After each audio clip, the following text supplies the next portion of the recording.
This morning, he had awakened from a dream of the world outside of the enchanted grove. He felt the world calling to him to help in the war from which he had run away. Terrible pollution, corruption, and blood-stained lands that had devastated war-torn continents away. Although he had never physically been to those places, he knew they existed. Ish just shook his head clear, trying to dismiss the dream. He stood up to sing a song to his animal and tree friends. The winds were kind to him, and his talented voice seemed to bring instant harmony across the grove. There once was a boy who lived in the woods, ignored destiny's war 'cause he thought he should. He could heal with his hands from the skies to the sands, and people were saved right where they stood.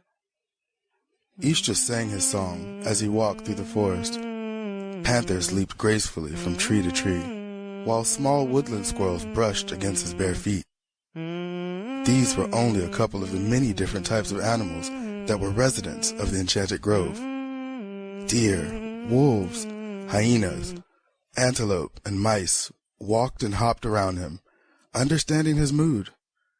It made him smile to see their cheerful dances around his feet and crazy stunt flying overhead. Ishtar walked through the forest, humming and singing the song, as he made his way to his favorite tree. He could barely remember his childhood, or even much of his hometown, but he did remember his relationship with the land and the animals. This was when he was truly at peace.